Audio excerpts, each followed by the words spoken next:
What's happening, fam? John here from AF Anime. We are back to recap and review another chapter of One Piece. We are smack dab in the middle of at least 3 weeks straight of One Piece, and this time is for chapter 1045, which is titled Next Level.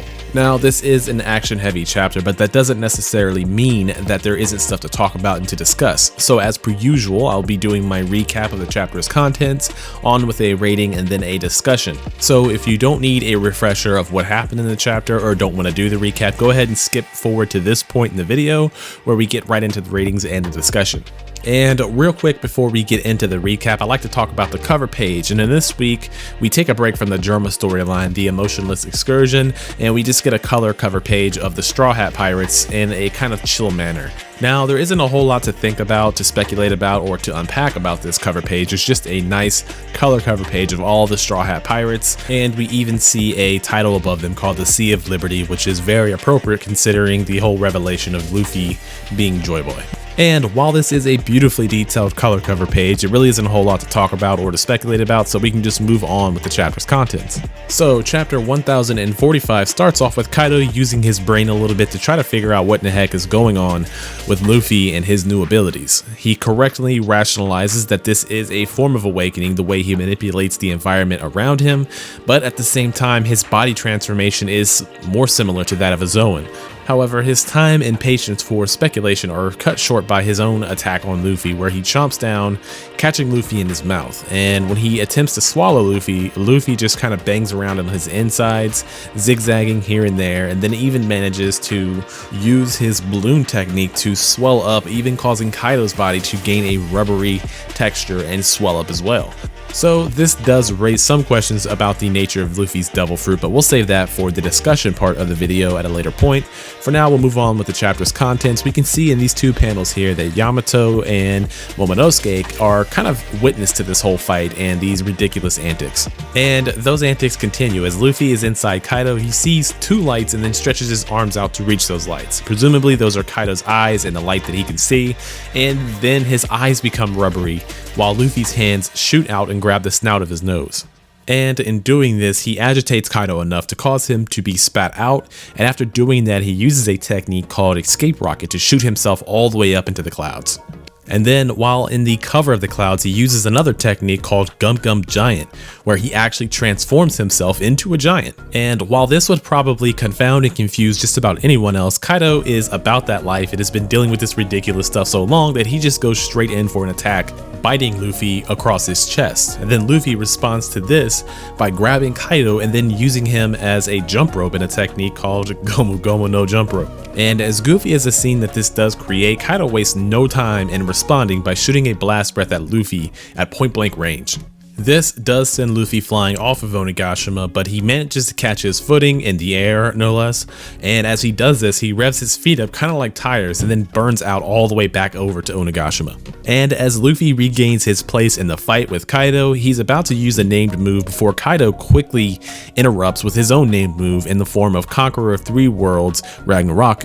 Naturally, this move is clad in Conqueror's Haki, and it does connect, sending Luffy's head down into the live floor for one of the funniest scenes that we've seen in quite a while. So we get this reaction from the Beast Pirates who are directly underneath him, but we also see some interesting reactions from the likes of Law, Kid, Chopper, Nami, and Otama. And again, this does raise some questions about his devil fruit powers and why their reaction is a bit different from the Beast Pirates. But again, we'll shelve those thoughts for the discussion part of the video. So moving on though, Luffy manages to get his head back to where it's supposed to be, up on Onigashima, and Kaido does take note that the actions of Luffy and his awakened devil fruit are very similar to a comic strip. So I think Oda does this to really drive home the fact that Luffy's devil fruit truly is ridiculous in the way that it's displayed after it's been awakened.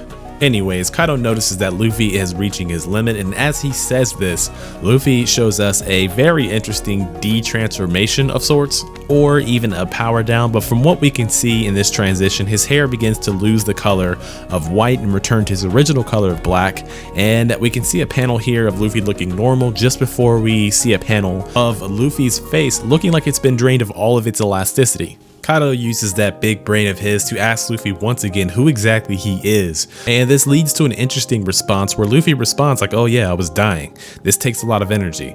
So after that, Kaido just rationalized that this dude's about to die, and he gives him the "you about to be dead" speech. And he basically tells him like, yeah, be sure that after this is all said and done, someone will tell the story of your great battle here. And then Luffy's like, nah, F that. Once we're dead, the only thing that is left is bones. And then we are treated to a couple panels that are fairly interesting as he begins to power back up into his white form, or his Gear 5, and we also get this exposition from Momonosuke and Yamato about him actually having the color of white added to his clothing and his hair color, as well as the fact that his voice actually is dying out, so he probably is on his last legs here. But the interesting panels that were worth talking about is him calling on Kinemon and Pedro as he's trying to get his heartbeat back to where it was. And that's very interesting to me because it might be that Luffy thinks that those two people are either dead or Kinemon might be on his way to death. So I'm not sure if that's why he called on them. It'll be interesting to see why Oda did that. But again, we'll have to table that for another time. Moving on though, Luffy asks for his heart to hit that beat once again, and after it does, Kaido goes in for a kill shot to the back of his cranium. And interestingly enough, Yamato warns Luffy about the incoming attack, and then we see Luffy looking back and bracing himself for the attack. So this could spell some interesting things for his devil fruit that we'll talk about here shortly. But Kaido does connect, and we're treated to this amazing panel right here. And Luffy recoils and then takes off running, but Kaido catches him very quickly and then comes down with another hammer, hitting Luffy right on top of the skull and then giving us this goofy looking panel right here. So at this point we have a compressed Luffy, which is very similar to the old cartoons where someone gets hit with a mallet or something and then they get scrunched down. But he begins counting down, and once he reaches 0, he launches back at Kaido, spinning around and swinging his fist in a way that kind of looks like a fan. And then we get this exposition right here about Luffy using the armament haki and the color of the Supreme King, and then transferring his abilities to other people and other things. It isn't clear if this is Kaido or Yamato or Momonosuke, but it is interesting to see that this needs to be pointed out, since the very next panel that we see is of Luffy putting his fist directly through Kaido's face, and I do mean through his face. We see it stretching out the back of his head, and even Conqueror's haki coming off the attack. And a shocked Momonosuke and Yamato see Kaido get knocked down by this attack, and then this chapter ends with Luffy saying, "Isn't this fun, Kaido?" Now that is going to do it for the chapter recap, and for the chapter rating this week, I'm going to go ahead and give it an 8.5. It was a great chapter, it was goofy, it was zany, and I'm sure it's really just meant to kind of flex Luffy's abilities in his Gear 5 form, but it just kind of felt a bit slow in pacing. And I will say that there were some amazing looking panels throughout this chapter, but there were also some that just kind of seemed phoned in, and that kind of just rubbed me the wrong way considering how intense this moment is probably going to be when it's translated to the anime. Now, I do like how this chapter does give us a lot to speculate about, and it is fairly hyped since it's a really good fight and everything. It's just not as good as the past couple chapters in consideration to, you know, the big reveals and the information and, you know, the shock of seeing this new Gear 5 form. So ultimately, we don't have a whole lot of discussion points for this chapter since we kind of just spend it with Kaido and Luffy for the most part. But I do have some things I do want to talk about and discuss about this chapter's contents and what it might mean going forward. The first of which is going to be Luffy's devil fruit and its depiction. Now, I don't want to sit here and say that Oda is breaking One Piece by just making Luffy's imagination the excuse to him being more overpowered than any other character in the series. But I do have to admit that in some funny way, all of this zany behavior and all this goofiness, it does kind of feel like classic Oda. And even though things do get serious in the realm of One Piece, especially as we're moving towards the end of the series, it's nice to see some lighthearted, goofy things going on, even amidst a very serious battle. And speaking of that seriousness of this battle, I have to say that Kaido is becoming much more likable in my book. I love the way he handled this chapter. It wasn't like the very first moment where Luffy snatched him up into the ceiling, but it seems like he is still deadly serious about defeating Luffy and finishing him off despite the reveal of all this crazy stuff going on. So his seriousness throughout this chapter was like a great way to kind of counterbalance all of the crazy stuff going on, and I kind of like that. So moving back though to the discussion of Luffy's devil fruit, or the limits of it, or the lack of limits, we can see here that the beast pirates who see Luffy's head busting through the ceiling, their eyes pop out in a markedly different way than Law, Kid, Nami, Chopper, and Otama, who are allies to Luffy. So it'd be interesting to see exactly why that is, if that was just some odd creative decision for Oda. But if his devil fruit has the ability to affect his enemies and his friends differently, then that could play out for some very interesting stuff to see in the near future, although I'd imagine that this fight will continue to be a one-on-one until it's decided. Now, the next thing I want to talk about is my favorite panel of this chapter, and that is Luffy's Gomu Gomu no Giant.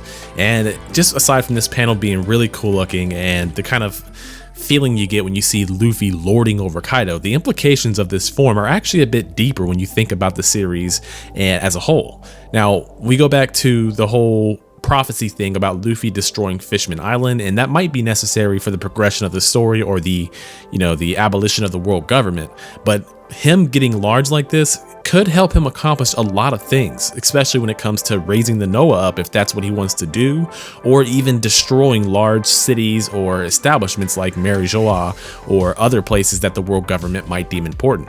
Now, the giants of the One Piece world already have tough physiques and boast serious power, but if you were to combine Luffy's devil fruit abilities with being a giant, the destructive capabilities of this character would just be unfathomable. So that's just something to think about there. But the last thing I want to talk about in regards to this chapter would be Momonosuke and Yamato kind of being sidelined and watching this whole ordeal go down.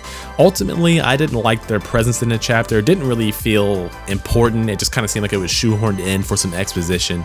However, it would be interesting to see if their presence is necessary, either A, to continue the conversation with Zunisha about the return of his friend in the form of Joy Boy, or if it could serve a way for them to explain to the rest of the Straw Hats and everyone else who isn't present on the rooftop about what's going on, Luffy's new ability, and the fact that Luffy's on death's door, so to speak. Honestly, I can't really say, I don't know, but it'll be interesting to see why Oda feels it's necessary for them to visually be present for the fight rather than staying in the basement where they were conversating earlier. In any case, guys, that's all I got for this chapter. Thank you very much for getting this far in the video. If you did, please be sure to like, share, and subscribe. I would greatly appreciate that. Let me know your comments down below about the chapter's contents, the new Gear 5, and all the crazy stuff that's been going on these past few chapters. In any case, thank you guys again very much for tuning in. My name is John from AF Anime, and I'll be back soon with another One Piece video.